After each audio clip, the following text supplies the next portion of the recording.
Bom, boa tarde, gente. Vamos retomar aqui a questão da sociologia, tá? Com o Max Weber, que ele é um dos pilares, assim, da sociologia, podemos dizer assim. Porque você tem um tripé, né? Que é Marx, Weber, Durkheim, né? O Marx a gente viu, juntamente com, quando deu o surgimento da sociologia e com Auguste Comte. Hoje vai ser o Max Weber e no próximo o Emile Durkheim, tá? Na próxima aula de sociologia. Uma coisa que a gente tem que ter noção é o seguinte, que como eles pensam e tem as diferenças entre eles. Eu cheguei a comentar com vocês que por conta de medidas do governo federal, né, desde o Enem passado, o Marx, de uma maneira geral, ficou quase como um assunto proibido, né, dizendo, não vai cair e tudo mais. Tanto que eu acabei colocando ele junto com uma aula do Comte, né, para reduzir um pouco, já que está se falando que não cobra, né, mas ele é necessário para a gente poder entender conceitos. O Weber, né, que é o outro tripé da sociologia, ele não, ele já cai bastante. Ele é um dos que mais cai. O que acontece? O que o Weber, basicamente, ele vai colocar para a gente? São estudos referentes tanto à política quanto à economia. Então, o que acontece? O que ele vai tentar traçar é justamente a ideia dele relacionar, principalmente, a questão da religião com relação à economia, como é que os países funcionam, né? E basicamente pegando essa lógica do capitalismo. Então, o que o Weber ele vai colocar, um ponto principal dele, é que ele vai entender que a sociedade funciona do indivíduo para o macro, né? Ou seja, é do micro para o macro. Vai ser diferente, por exemplo, que vai pensar o Durkheim, que a gente ainda vai ver. Né? Ele já pensa o contrário, é do macro para o micro. Então, ou seja, é o indivíduo que forma a sociedade, né? A sociedade ela é formada a partir de escolhas individuais. O Durkheim já vai falar que são escolhas coletivas. Então, no caso, quando o Weber fala isso, a ideia que ele está passando é o seguinte, que é justamente são as escolhas que cada indivíduo pratica que ele vai formar o que vai ser a sociedade. Então, a sociedade, seja nos Estados Unidos, no Brasil, em qualquer país, ele é formado justamente das opções individuais que nós temos. Então, essa é basicamente uma ideia que ele proclama.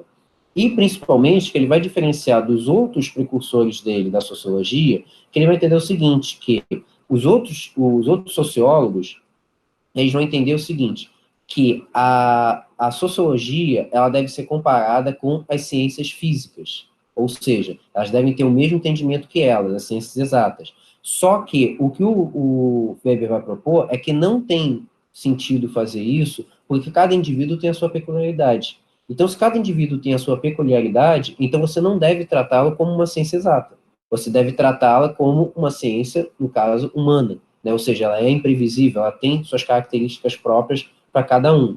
Então, ou seja, o que acontece? Isso tudo, porque se você colocar tudo como uma coisa só, a análise poderia ficar comprometida. Porque se a gente analisar a sociedade aqui no Brasil, uma base, como dos Estados Unidos, ou como qualquer outro país do mundo, da França, da Arábia Saudita, o que quer que seja, a gente vai ficar uma coisa falha, porque cada um tem a sua peculiaridade. A maneira que nós nos comportamos, a maneira como nós formamos como nação aqui no Brasil, vai ser diferente dos outros países.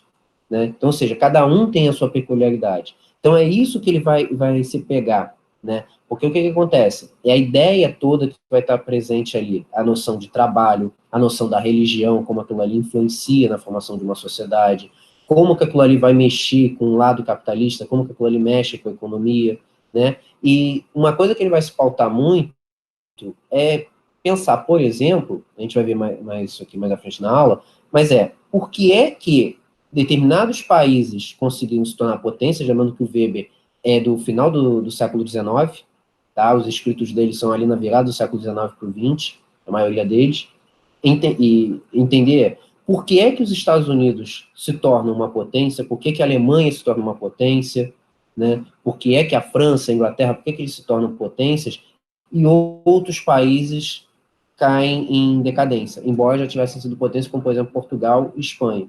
Né? Então, ele vai tentar entender qual é essa ideia, né? Por que aquilo ali tá, o que aquilo ali influencia?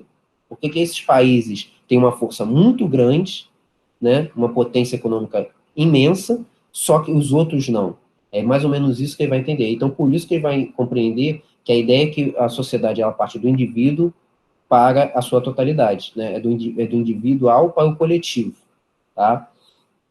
Bom, primeiro, quem é o Max Weber? Max Weber nasceu em 1864, é alemão, né? A, a juventude dele já é presente de uma Alemanha já recém-unificada. A Alemanha é um país jovem, como país, ele é um país jovem, né? Embora tenha milênios de história, mas ela, como nação, ela é, como país, a Alemanha, ela é mais nova que o Brasil, por exemplo. Ela só foi se unificar na década de 60 do século XIX.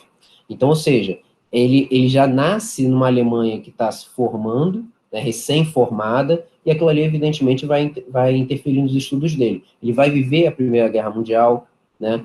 Ele vai ter uma característica, isso que a gente pode comparar dele com a diferença com Marx, uma delas, é que o Marx, enquanto ele vai entender da ideia do povo assumir o poder, essa questão da luta de classes, o Weber já vai ser uma pessoa, ele vai ser um liberal-democrata, né? Ele já vai ter um entendimento maior da questão das liberdades individuais, uma ideia de que você tem que ter a questão democrática, a questão liberal, né, na economia.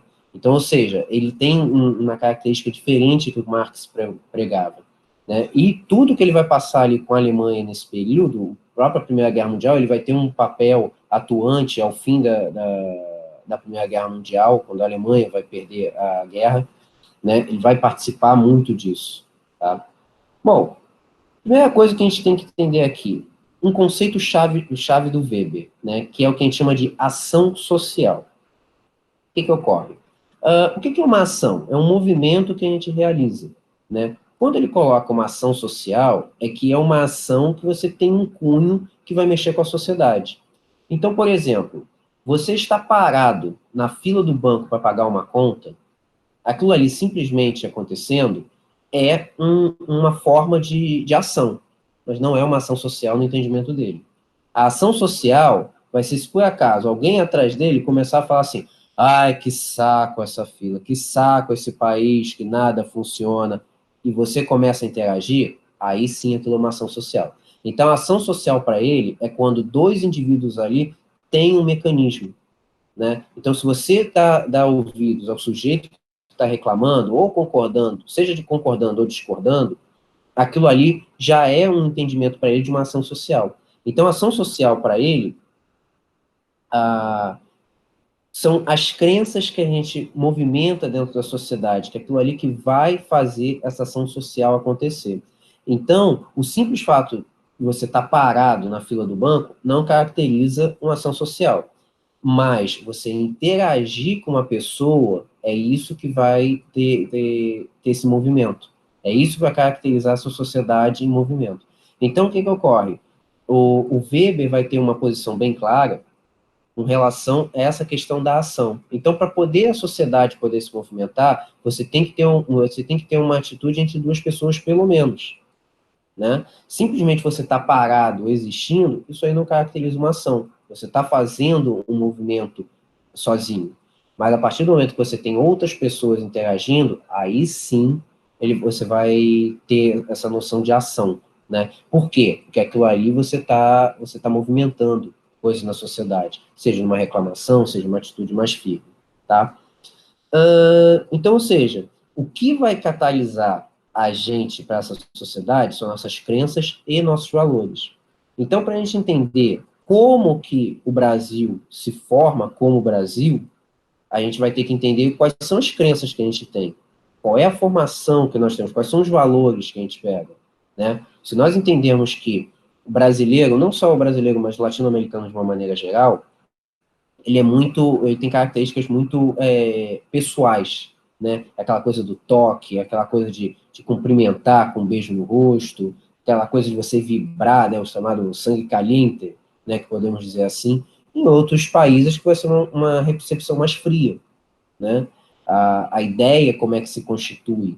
Então, por isso que se você for pegar, por exemplo, características de pesquisas que você tem de felicidade, por exemplo, cai muito que os países da Escandinávia, Dinamarca, Suécia, Noruega, Finlândia, seriam os países mais felizes do mundo.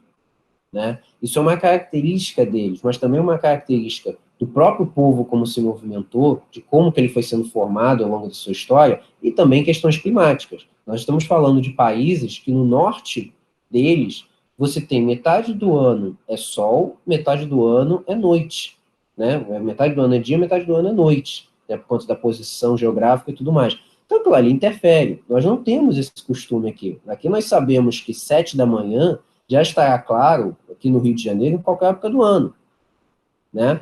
Nesses lugares, você tem o famoso sol da meia-noite, que o sol vai se pondo, se pondo, se pondo, se pondo, se pondo. Quando ele chega para acabar mesmo, ele começa a se levantar, né? Quando vai ser agora, no meio do ano. Então, ou seja, você vivendo num ambiente desse já é uma coisa estranha, né? Você viver parte do ano na escuridão e parte do ano no claro. Então, isso aí, tudo aquilo ali vai movimentar. Então, aquilo ali vai ter as crenças, você vai ter os valores que você interpreta, né? Se a gente for pedir para uma definição do que é o povo brasileiro, cada um aqui vai dar a sua, né? Mas aquilo ali diz muito a respeito de nós, como nós enxergamos, como nós nos enxergamos naquilo ali. Muita gente e bate muito naquela coisa da gente dizer que nós podemos falar mal do Brasil, mas um estrangeiro não pode falar mal, né? Assim como nós também vamos enxergar outros povos de outras maneiras. Mas é por quê? Porque são esses valores que a gente vai interpretando ao longo do tempo, né? Ao longo da nossa história, a gente vai criando. Então, pessoas que já foram criadas aqui, foram nascidas e criadas aqui no Brasil, vão ter uma percepção que provavelmente quem veio morar aqui depois vai ter outra, que pode ser positivo ou pode ser negativo, né? Você tem pesquisas de opinião de empresas de turismo aqui no Brasil que elas afirmam, né, colocam aquilo ali, uma coisa bem firme, de perguntar, o que você mais gostou no Brasil, outras não. Tem estudos que falam, tem pesquisas que falam, muita gente não gosta da sujeira que é colocada nas ruas do Brasil, aqui, por exemplo, Rio de Janeiro. Tem uns que elogiam muito a comida, né, falam que tem comidas que a gente nunca comeu, por exemplo, farofa é uma coisa que já apareceu no topo de pesquisa. Então, enfim, a maneira que a gente se apresenta aqui, a receptividade do povo brasileiro, tal e tudo mais. Então, ou seja, são a partir dessas crenças, desses valores, que vai surgir a sociedade, tá? Agora, você também tem atos de que, por exemplo, um aperto de mão, um abraço, isso já seria caracterizado como uma ação social, né? Porque você pode ter lugares, vamos lá, coloca, por exemplo, países asiáticos como o Japão, que você não tem o ato do apertar de mãos, né? Simplesmente o cumprimento é você se curvar para cada um. Então, ou seja, são maneiras que você vai tendo, e a gente acaba tendo que se comportar como em cada lugar, né? Talvez um gesto que a gente possa fazer, aqui para a gente pode ter uma conotação positiva e para o outro negativo, né? Algo que eu cheguei a falar com vocês aqui quando falou do Aristóteles, da questão do emoji, né? Que é o emoji do high five, que aqui a gente interpreta como se fosse para orar, né? E lá não, aqui é você bater como se estivesse comemorando alguma coisa. Nos Estados Unidos tem esse entendimento. Para eles o orar são as mãos espalmadas para cima. Então, ou seja, a ideia toda é que é a maneira que a gente vai se comportar aquilo ali, mas aquilo ali também é uma ação social. Um aperto de mão seria uma ação social, né? Porque você está interagindo. E aperto de mão, a gente sabe que pode ser de todas as maneiras, né? Aperta, faz assim, aperta a mão mais forte, mais firme, bate. Enfim, é a maneira que você vai comportar, que é a maneira que você vai entender que é como se fosse um código de conduta, né? Então, a coisa participa muito, assim, é o processo da comunicação, como que você vai ter, tá? Bom, e você tem tipos de ação social aqui, que podem ser caracterizadas como racionais e irracionais. Primeiro exemplo aqui, ação social racional com relação a fins, né? É quando os atos estão orientados a um fim específico. Por exemplo, casamento. Então, quando você planeja que vai casar, né, geralmente você tem várias atitudes que você toma. Então, se você quiser um casamento de maneira tradicional, com festa e tudo mais, você vai ter o planejamento para realizar essa festa, um local para preparar, músicas que você entende que representam ao casal, você vai ter o documento para assinar, para caracterizar o casamento civil, ou você pode simplesmente abstrair a questão religiosa e colocar apenas a parte civil, né? Você não tem nada, porque aquilo ali, a parte religiosa, não te afeta, né? Então, enfim, Isso é uma ação racional com um determinado fim. Porque tudo aquilo ali você planeja para poder alcançar, né? Porque qual é a finalidade do casamento? Constituir família. Então, ou seja, a ideia que está presente ali, você construir uma família. Mesmo que não vá ter filhos, a família está ali, está o casal, né? Assim, de alguma maneira, o casal está feito. Então, já é uma família. Então, ou seja, já tem um fim no interesse. Você casa porque você quer constituir uma família. Seja com casal, seja com 2 filhos, seja com 30 filhos, não importa. Você está tendo um fim para isso. Já a ação racional com relação a valores, são atitudes que você toma na sua vida, né? De acordo com a crença, com o valor que você tem. Exemplo, não roubar. Você, quando toma uma atitude de não roubar, mesmo que você tenha a oportunidade de fazê-lo, você está tomando uma atitude racional. Por que você está tomando uma atitude racional? Porque você entende que roubar é errado. Então você não comete aquilo ali. Essa ação não ocorre porque aquilo ali não te permite ocorrer. Então, o que acontece aqui? A ideia que está presente para nós é que, se você tem uma crença de que é errado roubar, é errado cometer adultério, é errado mentir, tudo isso, todas as atitudes que você vai tomar na sua vida vão ser para nunca ferir esse código de conduta. Porque você entende que, se você ferir esse código de conduta, você está indo contra tudo que você acredita. Então você acaba não fazendo isso. Então, por isso que é uma ação racional também, porque você para pensar na atitude que você vai ter. Né? Você não faz porque você pensa que aquilo ali vai contra seus princípios. As duas outras ações, que são ações consideradas irracionais, são a afetiva e a tradicional. O que é a afetiva? Né? É você expressar afeto por alguém. Por que ele diz que por que ele diz que a questão é irracional? Porque aquilo ali são os nossos instintos que estão seguindo. Quando você começa, você gosta de alguém, você tem um apreço, seja por pai, mãe, namorado, enfim, quem você gosta, você vai ter, quando você tem uma ação social afetiva, é porque aquilo ali mexe com você, aquela pessoa mexe com você de alguma maneira. Então você abraça aquela pessoa, você beija aquela pessoa, você tem atitudes que aquilo ali já é impulsivo. E você sabe que se aquela pessoa falar coisas que te machucam, vão te machucar muito mais que fosse qualquer outra pessoa. Você vai dar um peso maior, porque aquela pessoa é representativa para você. Então, se por acaso seu pai, sua mãe falam palavras mais duras para você, é evidente que aquilo ali vai ter um peso maior, né? Se um namorado, uma namorada chega para você e fala algo mais firme, aquilo terá um peso para você. Aquilo ali você vai interpretar aquilo ali de uma maneira muito mais firme do que se fosse um desconhecido, né? Um desconhecido falar assim, te odeio, né? Que aquilo ali mexe com você, aquilo ali você vai passar batido. Agora, se uma pessoa que você gosta falar que está decepcionado ou falar a mesma palavra, ele vai ter um impacto muito maior. Por isso que ele fala que a questão é irracional, que a gente deixa se levar pelo afeto, tá? Não que isso seja negativo, né? Mas é uma maneira que a gente age de acordo com os nossos sentimentos. E a última ação, que é a ação,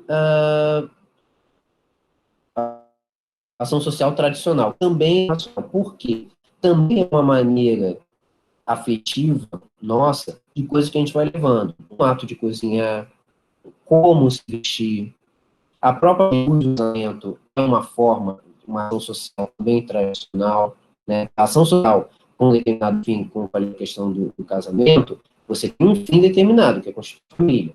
Mas dentro desse, o próprio matrimônio já pode ser caracterizado como uma ação social tradicional. Por que uma ação social tradicional? Porque, sei lá, para a maioria das pessoas, o vestido de noiva, né? Você vai escolher padrinhos, madrinhas, você vai ter alguém que vai conduzir criança, né? Tudo aquilo ali é uma maneira tradicional de se movimentar, né? Por isso que muitas vezes, quando você sai de um casamento não tão tradicional, muitas vezes pessoas mais conservadoras têm uma resistência àquilo ali, né, em aceitar aquilo ali. Então, às vezes pede, mesmo que você não tenha nenhuma questão religiosa ali, às vezes tem muita gente que acaba se casando na igreja, né, apenas para dar um agrado para o pai e para a mãe, mas aquilo ali para ele não influência nenhuma. Né? Eu conheço gente que fez isso, casou na igreja católica, fez todos os cursos e tudo mais, mas não significava nada. Estar ali na igreja apenas realmente para dar uma satisfação, né? Vamos dizer assim, uma ação para as pessoas. Mas não inicia nada. E outros que também se casam apenas realmente